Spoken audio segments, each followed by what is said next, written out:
Bismillahirrahmanirrahim. Alhamdulillahirabbil alamin. Allahumma shalli wa sallim ala sayyidina Muhammad wa ala ali sayyidina Muhammad. Subhanaka la ilma lana illa ma 'allamtana innaka antal alimul hakim. Wa ma as'alukum alaihi ajra. In ajriya illa 'ala Allah alladzi fatarani rabbil alamin. Al-Fatihah ila hadratin Nabi sallallahu alaihi wasallam wa ila abaihi wa ikhwanihi min al-anbiya wal mursalin. وأزواجه وأبنائه وبناته وجنوده وأنصاره وصحابة الكرام أجمعين وجميع أولياء الله وأصفيائه والشهداء والصالحين من مشارق الأرض إلى مغاربها وبرها خصوصا سادتنا العلويين وبالخصوص سيدنا المهاجر إلى الله محمد بن عيسى والفقيه المقدم محمد بن علي بعلوي وبالفقيه سيد علوي محمد صاحب مربات الفقيه المقدم الثاني الحبيب عبد الرحمن محمد سقاف جدنا الأعظم سيد عبد الملك بن علوي عظمة خان وأصولهم وفروعهم والشيخ عبد القادر الجيلاني والشيخ أبو بكر بن سالم والشيخ أبي الحسن الشاذلي وجميع مشايخنا ووالدينا وأسلافنا الصالحين خصوصا الإمام أبي عيسى محمد بن عيسى الترمذي بنية أن الله يولي درجاتهم في الجنة وكثر مثوباتهم ويضاعف حسناتهم ويفضنا بجاه ونفعنا بهم ويعيد علينا وأولادنا وزواجنا طلابنا وإخوتنا والمسلمين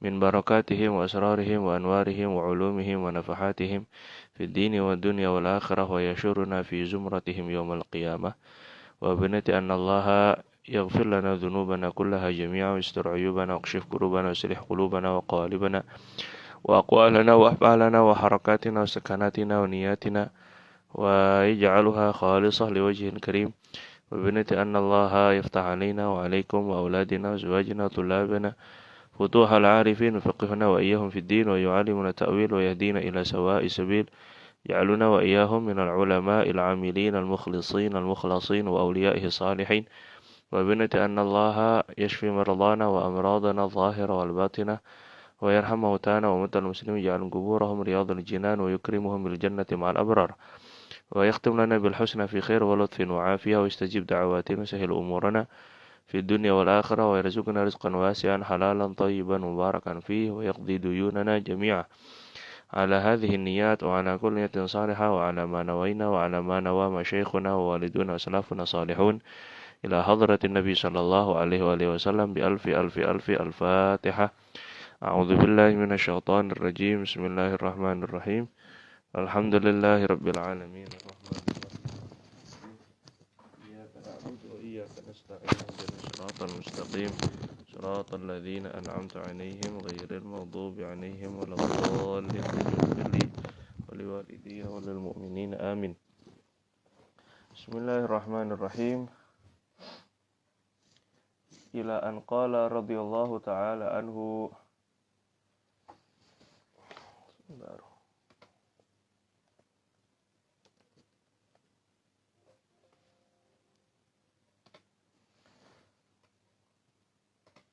Babu maja'a fi khuluqi Rasulillah sallallahu alaihi wasallam, bab mengenai hadis yang datang tentang akhlak Rasulullah sallallahu alaihi wasallam. An Kharijah ibni Zaid ibni Thabit radhiyallahu taala anhuma qala dakhala nafarun ala Zaid ibni Thabit.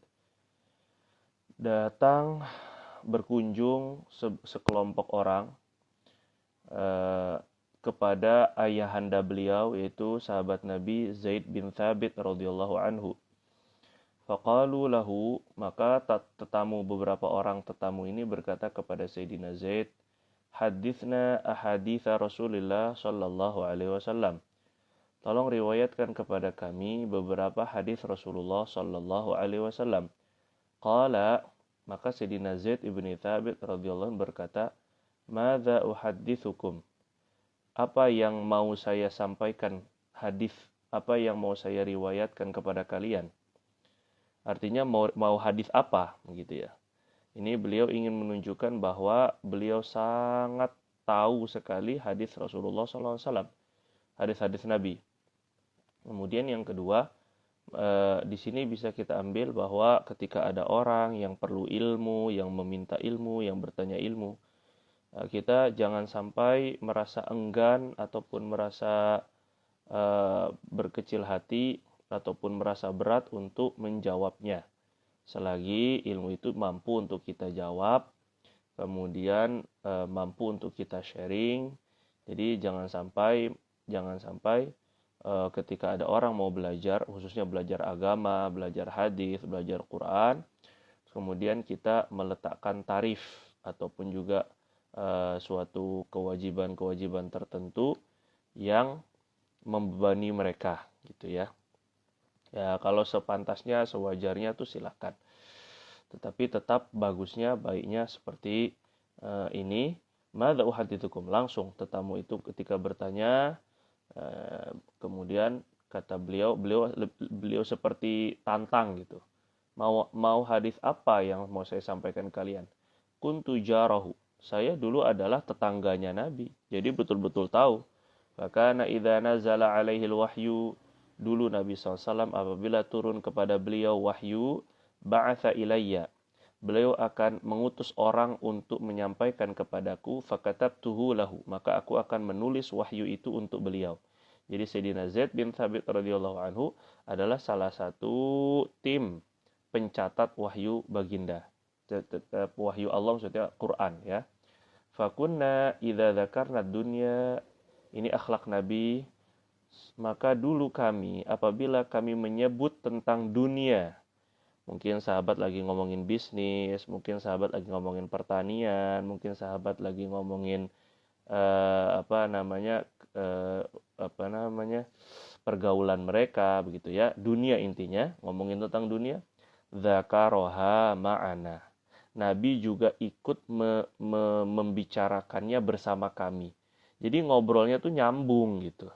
Duduk-duduknya tuh nyambung gitu. Apalagi kalau untuk dakwah, pendekatan kan, dalam pendekatan tentu kita perlu satu frekuensi dengan mereka. Kalau ngobrolnya nggak nyambung, terus tiba-tiba kita ngomongin dakwah, kayaknya agak, kalau kurang rapat, kalau kita kurang akrab, justru dakwah kita agak akan lebih sulit diterima dibandingkan kalau kita ngobrol bersama mereka. Jadi tentu dunia yang dimaksud yang tidak sampai melalaikan terhadap akhirat gitu, yang nggak ngobrol dunia terus sampai melalaikan akhirat, sampai meninggalkan salat atau nggak tahu waktu, bukan seperti itu.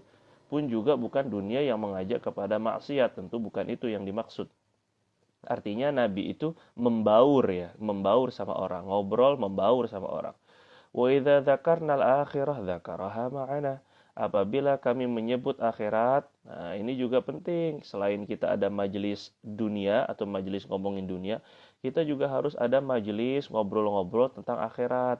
Nanti besok bagaimana di kubur, nanti besok bagaimana ketika mahsyar, besok bagaimana ketika kita dihisab, besok bagaimana ketika kita menjembatani shiratal mustaqim. Begitu, ada obrolan akhirat. Jadi sebagaimana dunia kita ada obrolannya, akhirat pun juga ada obrolannya. Dan ini nggak mungkin kalau kita nggak tahu tentang pengetahuan akhirat. Kita nggak punya pengetahuan akhirat, jadi maka ngobrol akhirat itu ya adanya di majelis-majelis ilmu, adanya di majelis-majelis bersama para ahli akhirat. Gitu ya. Dzakaraha ma'ana, kalau kami sedang menyebutkan akhirat, beliau pun juga menyebutkan akhirat bersama kami. Jadi membaur, menyatu gitu ya. Wa idza dzakarna ta'ama dzakarahu ma'ana. Apabila kami lagi membicarakan makanan, beliau akan membicarakan makanan bersama kami. Masya Allah, nikmatnya bergaul sama Nabi itu ya. Nggak eksklusif gitu. Fakullu hadza uhaddithukum an Rasulillah sallallahu alaihi wasallam. Maka semua ini saya mampu meriwayatkan kepada kalian dari Rasulullah. Mau ngomongin apa? Mau bicara apa? Mau hadis tentang apa? Hadis tentang dunia, hadis tentang akhirat, hadis tentang makanan pun saya bisa meriwayatkan kepada kalian. Nah, begitulah gambaran akhlak baginda Nabi SAW. An Amr bin al-As radhiyallahu taala anhu, dari Amr bin As radhiyallahu anhu berkata, qala kana Rasulullah sallallahu alaihi wasallam, dahulu Rasulullah SAW yuqbilu biwajhihi wa hadithihi, beliau akan mengarahkan wajahnya. Ketika berbicara, beliau mengarahkan wajahnya, menghadapkan wajahnya, dan mengarahkan pembicaraannya. Jadi ngobrol itu langsung berhadap-hadapan. Ala asyarril qaum, kepada orang yang paling buruk di antara orang yang ada di kumpulan majelis. Ya imma asyaril qaum, itu bahkan kepada orang kafir yang paling jahat sekalipun, beliau tetap menghadapkan wajahnya dan pembicaraannya kepada beliau.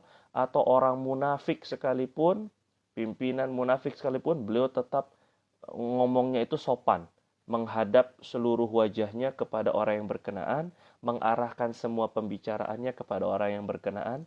Atau asyaril qaum adalah orang yang paling rendah kedudukannya, orang yang paling miskin, orang yang nggak paling punya kedudukan, atau orang yang nggak sopan, sama seperti A'robi. Biar kadang-kadang orang-orang Arab kampung tuh suka sopan santunnya suka hilang gitu ya. Di majelis itu kadang-kadang manggil Nabi pakai nama, ada sebahagian yang teriak-teriak. Nah, itu asyaril qaum. Jadi beberapa bisa ditafsirkan beberapa penafsiran. Ya ta'allafuhum, baginda Nabi mendekati mereka. Ya ta'allaf, berlemah lembut kepada mereka, bidzalika, dengan pembicaraan itu. Padahal ini orang yang paling jahat, yang paling buruk. Fakana yuqbilu biwajhihi wa hadithihi alayya. Maka beliau pun menghadapkan wajahnya dan mengarahkan pembicaraannya kepada saya, kata Sayyidina Amr bin As radhiyallahu an, hatta dhanantu, sampai aku mengira, aku menyangka, anni khairul qaum. Karena Nabi di majelis itu menghadap kepada saya, mengarahkan wajahnya kepada saya, itu seolah-olah saya menyangka bahwasannya saya adalah orang yang paling baik di antara kumpulan orang yang berkenaan. Kumpulan orang yang sedang kumpul bersama saya, seolah-olah saya ini orang yang paling dicintai Rasulullah. Sayyidina Amr bin As itu ya, padahal memang dicintai Rasulullah Sayyidina Amr ini radhiyallahu taala anhu. Fakultu, ya Rasulullah, ini karena terlampau merasa dicintai Nabi, karena terlampau merasa paling baik, karena Nabi kok ngasih perhatian ke saya begitu luar biasa, maka sampai Sayyidina Amr itu kepedean. Kalau bahasa Indonesia itu kepedean, terlalu percaya diri. Maka bertanya, ya Rasulullah, wahai baginda, ana khairun au Abu Bakar? Baginda, saya yang lebih baik di sisi engkau atau Abu Bakar? Maka kata Nabi, faqala Abu Bakar. Abu Bakar yang paling lebih baik dari kamu atau Abu Bakar? Ya Abu Bakar. Kenapa berani bertanya kayak seperti itu? Ya karena Sayyidina Amr merasa kok Nabi perhatian banget ya. Kadang-kadang kita kan terlalu kepedean ketika mungkin ada lawan jenis yang memperhatikan kita, terus seolah-olah kita merasa kayaknya dia suka sama saya. Begitulah lebih kurang ya. Fakultu, padahal enggak juga gitu. Fakultu, ya Rasulullah, kata Amr bin As, tanya lagi, wahai baginda, ana khairun aw Umar? Saya yang lebih baik atau Umar bin Khattab? Faqala Umar. Kata Rasul, Umar yang lebih baik daripada kamu. Faqultu, ya Rasulullah, ana khairun aw Uthman? Saya yang lebih baik atau Uthman? Faqala Uthman. Sudah 3 ditanya, ternyata beliau kalah terus. Beliau tidak bisa mengalahkan Abu Bakar, Umar, Uthman radhiyallahu taala anhum. Falamma sa'altu Rasulullah sallallahu alaihi wasallam, ketika aku bertanya kepada baginda Nabi, fasadaqani, beliau jujur kepada saya. Jadi bukan basa-basi gitu ya. Jadi kadang-kadang kita kan ingin meraih hati seseorang, kita ingin mendapatkan simpati seseorang, itu sampai ya lebih berbasa-basi gitu. Kita nggak berani ngomong jujur gitu ya. Tapi Nabi nggak.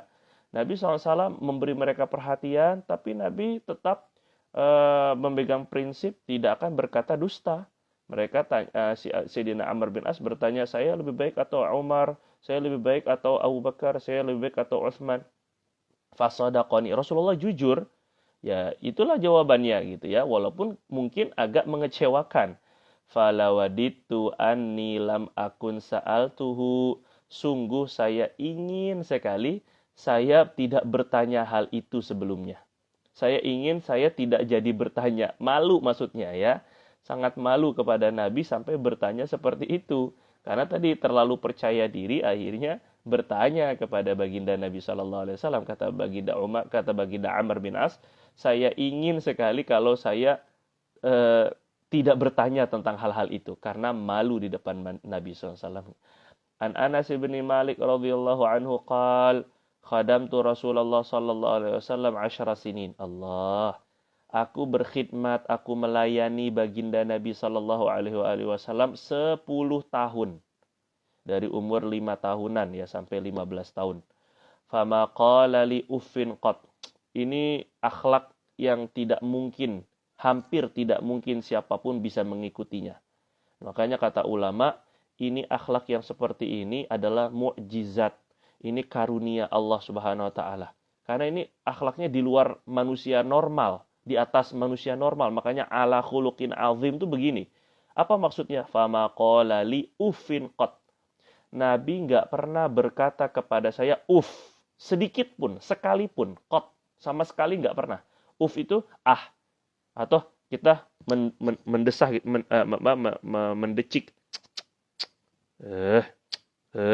begitu kan, karena kesel. Kata-kata pokoknya celetukan, bahasa kita celetukan yang keluar ketika kesal, itu namanya Nggak pernah Nabi ngeluarin kayak gitu. Wa ma qala li syai'in sana'tuhu lima sonatah, dan tidak pernah berkata kepada saya terhadap sesuatu yang saya lakukan. Nabi nggak pernah berkata, kenapa kamu melakukan begitu? Nggak pernah negur begitu gitu. Kalau Nabi nggak suka udah tinggal. Kecuali kalau dalam bab ini ya, dalam bab agama ya.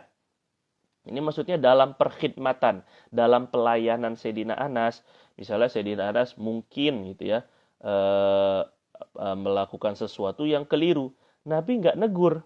Nabi nggak bilang, kenapa kok begini? Kenapa lambat? Misalnya gitu. Kalau dipanggil kenapa lambat misalnya.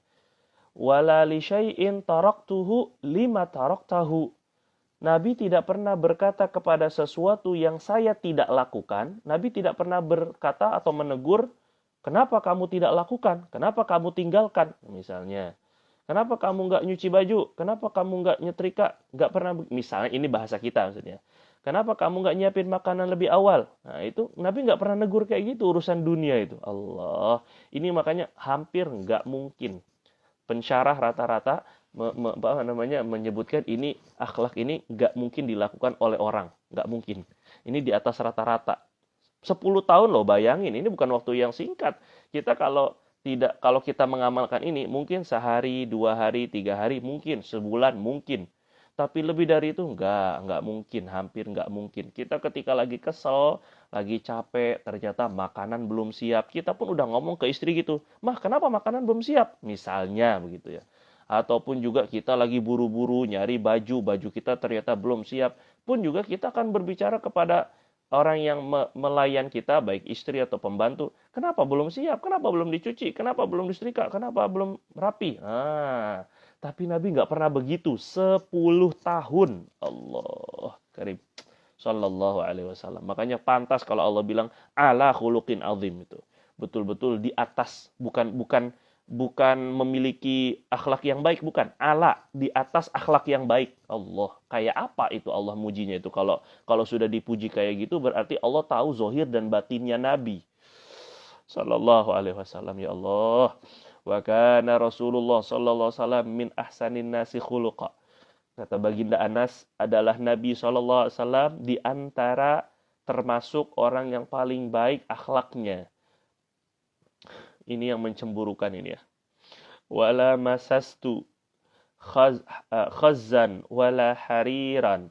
Aku tidak pernah menyentuh khaz. Khaz itu jenis sutra lah begitu ya.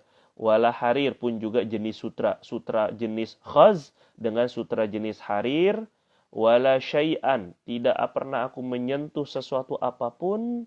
Kana alyana min kafi Rasulillah sallallahu alaihi wasallam. Yang lebih lembut, lebih halus daripada telapak tangannya Rasulullah sallallahu alaihi wasallam. Aku tidak pernah menyentuh sutra jenis apapun. Aku tidak pernah menyentuh bulu apapun, benda apapun yang lebih halus daripada telapak tangannya Rasulullah Sallallahu Alaihi Wasallam. Semoga Allah SWT karuniakan kita dapat berjabatan tangan dengan baginda Nabi, merasakan halusnya telapak tangan baginda Nabi Sallallahu Alaihi Wasallam. Jadi tangan baginda itu halus itu pada asalnya, pada dasarnya. Tapi syathnal di dalam syama'il, dalam riwayat lain, syathnal kafain. Nabi SAW tetap dua telapak tangannya itu tebal. Ataupun ada sebagian mengartikan syafnal kafain wal qadamain itu kasar. Maksudnya kadang-kadang memang telapak tangan Nabi itu kasar. Kenapa kasar? Karena bekerja ataupun dalam melakukan sesuatu itu sendiri. Tadi kemarin kita dengar Nabi itu merah susu sendiri. Nah, apalagi ketika bekerja. Jadi wajar kalau kadang-kadang tangannya kasar karena bekerja gitu ya. Tetapi secara asalnya dan seringnya tangannya Nabi itu kembali lembut lagi gitu ya. Ya, jadi bukan berarti tangan Nabi lembut terus kemudian malas-malesan, enggak. Nabi itu bekerja khususnya dalam membantu umat, dalam membantu sahabat ketika jihad. Nah, ini jelas tangan bakal kasar ketika melakukan itu sebuah. Wala syabab tumiskan qat, tidaklah pernah aku mencium kasturi apapun. Kasturi jenis apapun, wala itron, dan minyak wangi apapun, kana atyaba min araqi Rasulillah sallallahu alaihi wasallam.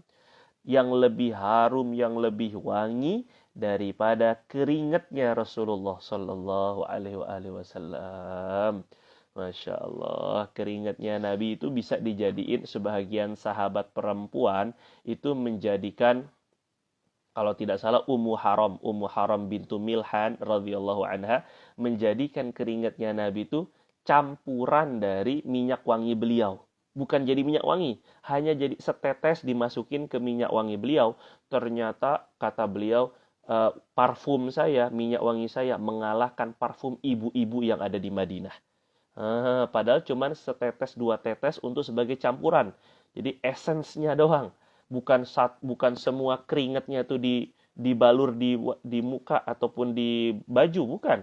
Keringatnya itu ditadang dalam botol, kemudian beberapa tetes dimasukin dalam parfumnya Sayyidatuna Ummu Haram radhiyallahu taala anha. Anasin Ummu Haram ataupun juga Ummu Sulaim ya, ataupun juga sahabiat yang lain. Anasin Ibni Malik radhiyallahu taala anhu, dari Sayyidina Anas ibni Malik radhiyallahu taala anhu, an Rasulillah sallallahu alaihi wasallam, tentang Rasulullah sallallahu alaihi wasallam, annahu kana indahu rajulun, bahwasannya ada di sisi Nabi, bersama Nabi ada seorang laki-laki, bihi atharu sufratin, pada laki-laki itu ada kesan atau ada sisa-sisa sufroh, minyak wangi ataupun minyak badan yang berwarna kuning. Qala wa kana Rasulullah SAW, dan baginda Nabi SAW, la yakadu yuwajihu ahadan, hampir tidak pernah menghadap kepada seseorang, hampir tidak pernah menghadap seseorang bisyai'in yakrahuhu, dengan sesuatu yang beliau benci. Jadi kalau beliau tidak menyukai suatu perbuatan orang, beliau tidak mau menghadapkan wajahnya kepada orang itu. Nah, jadi ini tidak bertentangan dengan hadis sebelumnya. Jadi sebelumnya secara umum Nabi itu kalau berbicara kepada orang akan menghadapkan wajahnya secara full kepada orang-orang yang berkenaan. Tetapi kalau ada sesuatu yang beliau lihat beliau tidak suka dari orang itu, beliau tidak suka itu dalam hal agama ya, bukan hal dunia gitu. Bukan karena dia jelek, bukan karena dia hitam, bukan. Maksudnya sesuatu yang beliau tidak suka itu berarti tidak suka dalam agama. Ini perkara yang kurang baik dalam agama, begitu maksudnya. Nah, itu beliau hampir beliau tidak pernah menghadapkan wajahnya, menghadap orang yang berkenaan gitu. Itu menunjukkan ketidaksukaan beliau. Itu namanya nahi mungkar dengan hati. Nahi mungkar dengan perbuatan. Itu maksudnya. Yaitu berpaling. Nah, kita kadang-kadang dengan perkara mungkar justru malah kita tetap memberi perhatian atau tetap memberikan tanda restu atau setuju kepada kemungkaran, sehingga wajar kalau kemungkaran tetap berlaku, tetap terjadi di depan kita karena kitanya memberikan respon yang positif. Nah, itu keliru. Tapi kalau Nabi ketika melihat suatu mungkar itu nggak mesti suatu maksiat ya, suatu perkara yang kurang baik itu dalam agama, itu pun juga pokoknya yang diingkari oleh agama, itu namanya mungkar. Falamma qama, ketika laki-laki ini berdiri. Nah, laki-laki tadi tuh pakai minyak wangi yang berwarna kuning pekat. Nah, berwarna kuning pekat. Jadi dan itu tidak bagus. Nabi Shallallahu Alaihi Wasallam sebagian riwayat melarang untuk laki-laki. Laki-laki itu menggunakan za'faron karena itu minyak wangi untuk perempuan. Karena pekat warnanya ataupun juga muasfar bahasanya, atau pakai bajunya itu diwantek atau diwarnai warna kuning. Itu juga terlalu mencolok, itu juga Nabi Shallallahu Alaihi Wasallam tidak suka, kurang bagus gitu ya. Maka ketika Nabi tidak suka, Nabi tidak menghadap orang berkenaan. Falamma qoma, ketika orang ini sudah berdiri, qala lil qaum, beliau berkata kepada orang-orang yang ada di majelis itu, lau qultum lahu, seandainya boleh, seandainya bisa, kalian sampaikan kepadanya, kalian bicarakan kepadanya, yada'u hadhihi sufrah, hendaknya dia meninggalkan warna kuning ini. Maksudnya minyak warna kuning itu atau baju warna kuning tersebut, minyak yang lebih kuat, minyak kuning tersebut, hendaknya dia jangan pakai lagi gitu ya, karena itu kurang bagus buat laki-laki, menyerupai minyak wangi perempuan ya.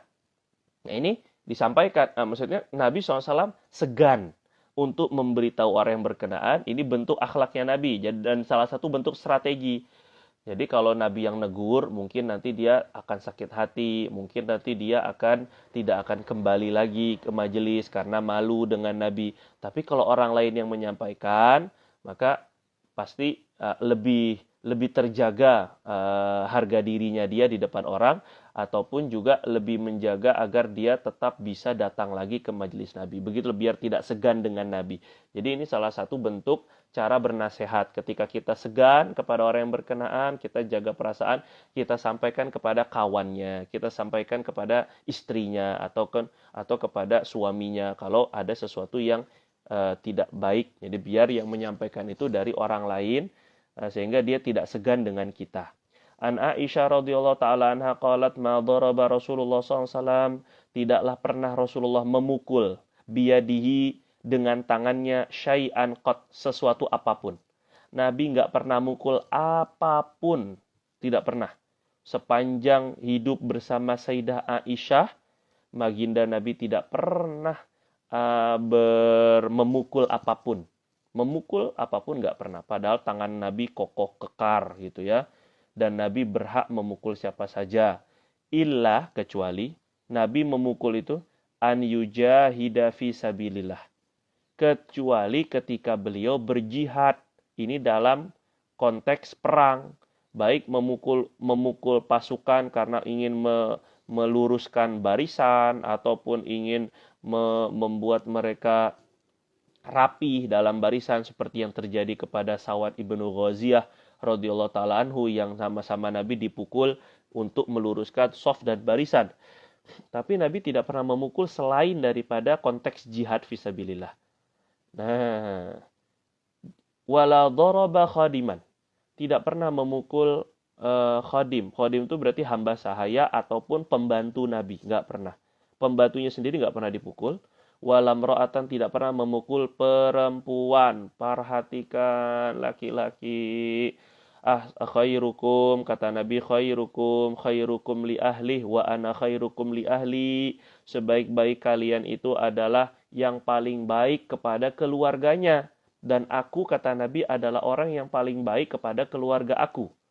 Jadi, walaupun kita ini lebih mulia, walaupun kita ini mungkin laki-laki sebagai pemimpin rumah tangga, jangan pernah untuk memukul istri. Enggak pernah, jangan. Secerewet apapun, segalak apapun, serese apapun, semenyusahkan apapun, jangan mukul istri.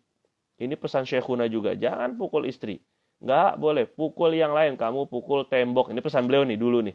Pukul tembok atau hancurkan piring itu masih lebih ringan gitu ya. Dibandingkan kalau kita memukul istri. Jangan memukul istri, itu akhlaknya Nabi. Enggak pernah mukul perempuan. Enggak pernah mukul khadim. Jadi seolah-olah ya Sayyidah Aisyah menceritakan itu, berarti Nabi nggak pernah mukul anak. Seolah-olah begitu ya. Ini pemahamannya begitu. Karena Nabi nggak pernah mukul kecuali fisabilillah. Astagfirullah, ya kan? Ya, tetapi memukul anak memang kalau ketika dalam kondisi, dalam niat mendidik ya, bukan niatnya untuk ini, ya boleh dalam tahap dan batasan tertentu. Karena Nabi yang suruh memukul ketika mereka usia 10 tahun tapi nggak sholat. Bukan nggak sholat di awal waktu, tapi nggak sholat sampai keluar, sampai habis waktu, nggak juga mau sholat, itu yang dipukul. Berarti benar-benar meninggalkan sholat. Jadi bukan gara-gara kita kesel dia nggak mau dengerin omongan kita, ataupun nggak mau langsung gerak. Bukan begitu, bukan. Tapi pukulnya itu kadang baru ancaman. Kalau nggak sholat, nih abi pukul, buya pukul, atau ayah pukul. Nah itu ancaman dulu. Tapi kalau benar-benar sampai habis waktu sholat, dia nggak sholat juga, baru dipukul betulan. Pukulnya pun yang tidak boleh membuat bekas, tidak boleh mengeluarkan darah, apalagi mematahkan tulang. Nggak boleh. Nah, itu pukulan yang ringan. Itu disuruh Nabi memang. Tapi sesuai dengan Sayyidah Aisyah, Nabi sendiri nggak pernah mukul. Ya mungkin karena anak-anak Nabi betul-betul taat, yang pertama. Yang kedua, baginda Nabi SAW sangat lemah lembut sekali kepada mereka, begitu ya. Nabi SAW tidak mukul. Jadi kalau benar-benar cinta sama baginda Nabi, ketika kita mau mukul orang, ingat, ini saya mau ngikut sunnahnya Nabi, yaitu tidak mukul, tidak pernah mukul, kecuali dalam jihad. Nah sekarang jihad kita nggak ada. Jihad kita belajar. Nah, gitu. Jadi apakah maksudnya boleh guru itu memukul dalam kondisi jihad fisabilillah, yaitu mengajar, yaitu ijtihad masing-masing lah, ala kulli hal. Zohir hadis di sini jihad yang dimaksud adalah jihad perang tentunya ya. An Aisyah radhiyallahu taala anha qalat, dari Sayyidah Aisyah radhiyallahu anha berkata, "Ma ra'aitu Rasulullah sallallahu alaihi wasallam, tidaklah pernah aku melihat baginda Nabi muntasiran, membela diri, min madlatin zulimaha qat, daripada suatu kezoliman yang Nabi dizolimi dengan kezoliman itu sedikit pun. Nabi nggak pernah membela diri terhadap suatu kezoliman kepada diri beliau. Kalau beliau dizolimi, beliau nggak membela diri. Dah, nggak suka, tinggalkan, doa, begitu saja. Tapi nggak melawan, gitu maksudnya. Kalau kepada dirinya. Sekali lagi, kalau kepada dirinya. Malam yuntahak, selama tidak dicemarkan, selama tidak dilanggar, min maharimillahi ta'ala syai'un, daripada hal-hal yang diharamkan Allah sedikit pun. Selama tidak dilanggar suatu perkara yang haram, maka Nabi tidak melawan. Tapi kalau orang-orang yang melanggar keharaman Allah, maka Nabi SAW akan marah tentunya. Nah, dan kezaliman yang dimaksud tentu kezaliman kepada diri pribadi beliau, begitu ya. Nah, tetapi nggak benar juga kalau sampai kezaliman didiamkan, ya kezaliman kepada diri, biarin saya mah sabar aja, terus aja begitu. Akhirnya itu sama dengan membiarkan dia terus dalam kezalimannya. Ya setidaknya kita nasihati, setidaknya kita menunjukkan kita tidak suka dizolimi agar dia tidak zolim. Niatnya tuh agar dia bebas dari kezaliman. Bukan untuk membela diri, tapi agar dia berhenti dari kezalimannya. Misalnya ada orang sering fitnah, kita tahu siapa orangnya, fitnah lagi, kita maafkan, fitnah. Daripada tersebar luas, dia terus berdosa, kita tegur agar dia tidak berdosa. Niatnya begitu ya. Bukan berarti kita mendiamkan kezaliman kepada diri kita. Cuma baginda Nabi, maksudnya ini harus dibedakan marah. Marah kita dibedakan. Kalau marah kita untuk membela diri kita yang terinjak-injak, Nabi SAW tidak. Atau diri kita yang dizolimi sekali, dua, itu Nabi anggaplah misalnya. Tiba-tiba, misalnya gitu kan, mungkin tiba-tiba kita lagi parkir, tiba-tiba ditabrak orang dari belakang misalnya. Kan itu kezoliman juga, tapi kan nggak sengaja, ataupun nggak sering misalnya. Dah maafin aja. Nah itu maksudnya. Jadi bukan kezaliman yang akhirnya dia jadi senang berbuat zalim, dibully, diam aja dibully, akhirnya dia jadi pembuli, dia dosa, bukan begitu, bukan. Nah jadi Nabi SAW kalau kepada dirinya urusan dunia, Nabi nggak ambil pusing begitu bahasanya. Ya maafin, udah dimaafin. Tetapi kalau sudah dilanggar, Fa idzan tuhika min maharimillahi syai'un, apabila sudah dilanggar daripada keharaman-keharaman yang Allah haramkan sedikit pun, kana min asyaddihim fi dzalika ghadaba, maka Nabi SAW termasuk orang yang paling kuat di antara manusia di dalam hal itu marahnya, yang paling kuat marahnya terhadap hal tersebut. Wa ma khuyyira baina amrayn, tidaklah Nabi diberi pilihan antara dua perkara, illa ikhtara aisarahuma, melainkan Nabi memilih yang lebih mudah. Mana yang lebih mudah buat umat? Mana yang lebih mudah untuk orang banyak? Nah, yang lebih mudah mana? Maka Nabi akan memilih pilihan yang lebih mudah. Malam yakun ma'thaman, selama pilihan yang lebih mudah itu tidak sampai berbuat dosa. Jadi kalau seandainya mau mudah-mudah, misalnya kadang-kadang ini hadis dipakai untuk dalil kita mencari pendapat-pendapat yang memudah-mudahkan. Itu nggak benar. Misalnya sebagian ulama katakan ini riba, ini termasuk haram, udah difatwakan MUI, ini pinjaman bunga, pinjaman berbunga, bahkan deposito, bunga deposito itu termasuk riba. Itu sudah ada fatwa MUI-nya, jelas resmi ditandatangani oleh ketua MUI. Udah lama dah itu, dari tahun 2000-an. Nah, jadi ternyata masih ada pendapat lain nggak yang membolehkan? Nah, terus akhirnya berdalil dengan dalil ini. Tidaklah Rasulullah. Ternyata mungkin ya, saya katakan mungkin masih ada pendapat yang memperbolehkan. Terus kemudian kita berdalil dengan dalil ini. Tidaklah Rasulullah diberi pilihan antara dua perkara, melainkan Nabi memilih yang lebih mudah bagi umat. Itu bukan mudah namanya, itu meremehkan hukum. Tapi hadisnya dilanjut, jangan dipotong. Malam yakun ma'thaman, selama tidak berbentuk dosa. Kalau berbentuk dosa, kita nyari yang lebih ihtiyat, kita nyari lebih hati-hati. Misalnya pilihan yang satu mengatakan haram, yang satu mengatakan halal. Baiknya untuk diri pribadi kita ambil yang hati-hati justru.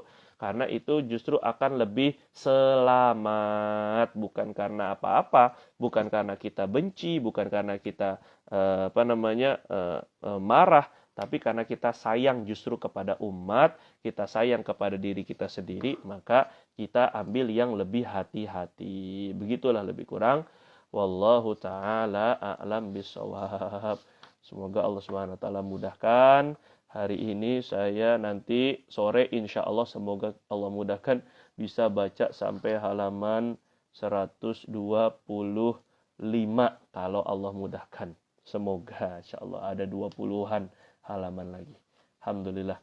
Nanti baru hari besok kita khataman insya Allah. Tapi insya Allah fa'idha azam tafatawakal Allah, kita berazam akan kita khatamkan besok insya Allah. Subhanakallahumma bihamdika asyhadu an la ilaha illa anta nastaghfiruka wa natubu ilaik. Assalamualaikum warahmatullahi wabarakatuh.